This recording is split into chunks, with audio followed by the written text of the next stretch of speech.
Hello, family, and welcome to Celebrate Freedom TV. I'm Pastor Marquette Leggett, and I'm so glad you decided to join us on this show that reveals the process of healing. Listen, I need you to do something for me. I need you to like this video, share it, and subscribe to the channel.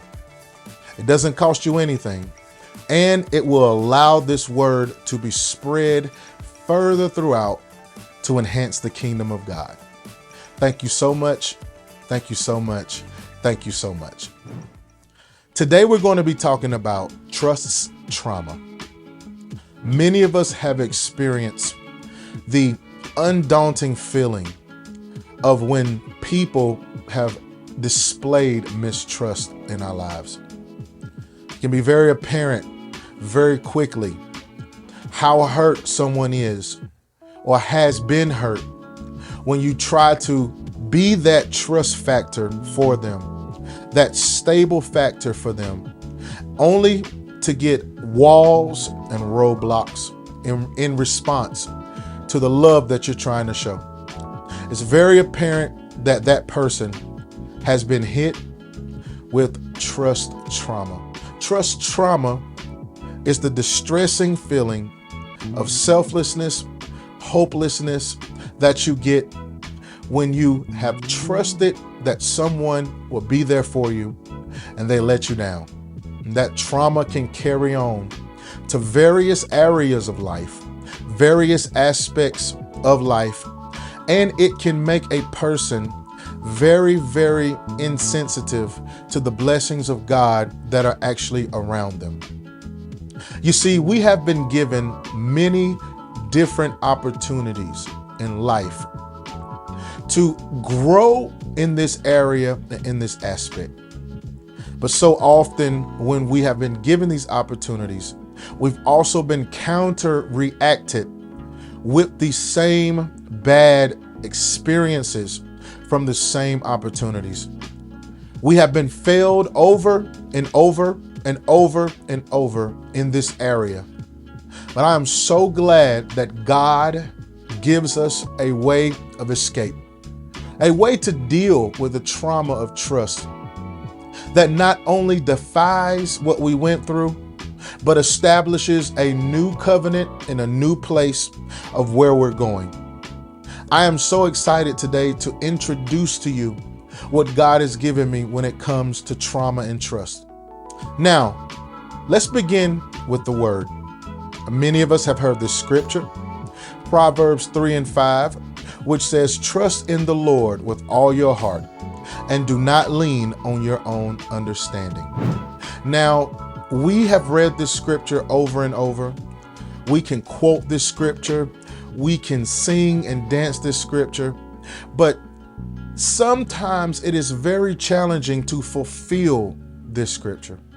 Trusting in God can be very difficult. Trusting in God can seem like it's something that we just can't do. But I'm here to tell you that by understanding the dynamics of trust and how it affects you in trauma can release you into another realm of trust in God that takes you away from your own understanding and puts you in the realm of faith. But one will ask, why is trust so hard? Well, one reason trust is so hard is you have to remember that you are still human with a soul. Erik Erikson, in his Stages of Development, says that in trust versus mistrust, from birth 1 year, as infants, we depend on our caregivers to provide for our basic needs and develop trust when these needs are met. Otherwise, we may grow up to be suspicious and mistrustful. Here we have a worldly view of trust. How we develop trust in our developmental stages. Our soul develops trust through the basic needs being met. In other words, trust can be very selfish in its beginning nature. Trust is all about, can you supply the need that I have at the moment?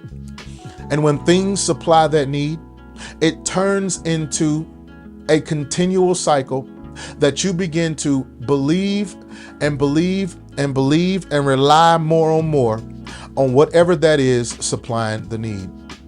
See, trust in its simplest form is formed by being able to consistently supply a basic need. While we go throughout life, we form bonds of trust with individuals who can supply the need that we are needing at the time. If you really sit back and you think about it, I want you to think, who have you ever trusted that did not show they could supply a need in the beginning? That's right. Worldly or trust as we know it is built on past experiences. It is built on supplying the need. And then once that need is supplied consistently, then we develop the feeling of relaxation that we call trust. Now, the only issue with this proposal and this dilemma is that when you come into Christ, you run into these scriptures that make it very clear that that way of trusting in man is not something that your new Christ identity is supposed to have. Micah 7:5 says, "Trust ye not in a friend. Put ye not confidence in a guide. Keep the doors of thy mouth from her that lieth in thy bosom." Jeremiah 17:5 says, "Thus saith the Lord, cursed be the man that trusteth in man, and maketh flesh his arm, and whose heart departeth from the Lord." And Psalms 118 verse 8 says, "It is better to trust in the Lord than to put confidence in man." So as you can see, there is a shift here in trust and the trauma of trust when it comes to your Christ identity, your new identity in Christ. There becomes a shift in that one word. Now, before we get to that, understand that the true trauma of trust is not the betrayal. It's not the hurt. It's not the situation. The true trauma of trust teaches us to perform only if we are performed for. In other words, the true trauma of trust is not the betrayal. It's the fact that it teaches you performance-based need meeting. Now, this is a problem. And here's the problem. Faith is a belief that is not based on proof.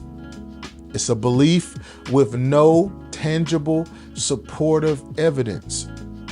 Now, trust is something that is based on past experience. So what am I saying? The Bible says that faith is the substance of things that are hoped for and the evidence of what you don't see.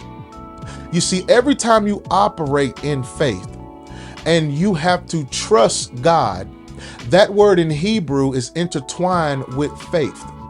In other words, trust in Christ means that you trust God to walk in faith and by faith, even if you don't have any evidence of Him coming through in that way.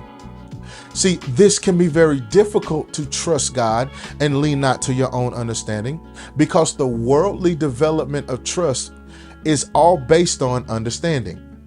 The understanding of what happened in my past experience, the understanding and the accumulation of every time I needed a need met, you met that need. So now you walk into a faith walk, and God brings you to places where He's saying, yes, I know you have never ever seen this done in your family before, but I am bringing you to a place where I'm going to bring a blessing through you that you have never seen. But I don't have any evidence right now. All I have is a longing in the Spirit of God. And what God does is He says, I need you to trust me by faith. I need you to believe that I am going to do it. Do not lean on what the world has taught you as trust to be. Do not lean on your own understanding. But I need you to step into the realm of eternity. You see, in Christ, you realize that worldly trust is only a simplified version of faith. That's right. Worldly trust is only a simplified version of faith. Because, listen, trust can only live in the realm of sight, where faith travels through eternity. Understand what I'm saying? Because trust in the world is only based on past experiences, you can only trust a person as far as you can see what they have done for you. Now, faith comes in to take you to a whole nother level, because faith says, not only am I going to trust what you have done for me, but I'm also going to trust what you haven't done for me.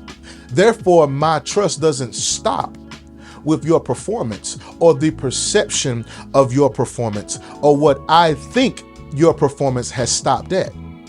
Faith allows you to go in the realm that says all things are possible. Faith gives you access to a world that says anything is possible, where trust keeps you in a world that says only what I experienced is possible. You see, the trauma of trust is there to keep you from your destiny, from believing that you can accomplish anything through Christ who strengthens you. How do I overcome the trauma of trust? Well, here's how you can begin. Psalms 56:4 says, when I am afraid, I put my trust in you, in God, whose word I praise. In God I trust, I shall not be afraid. What can flesh do to me? In this scripture, it is revealing that God understands the vulnerability of trust. Not only does he understand the vulnerability of trust, he says, no man can do anything to you when you have complete faith in me. As a matter of fact, the biggest man in this scripture is yourself. He says, what can flesh do to me?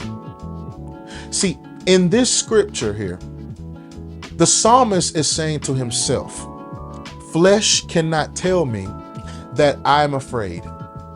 Flesh cannot tell me to praise the past experiences of others and believe in princes and kings.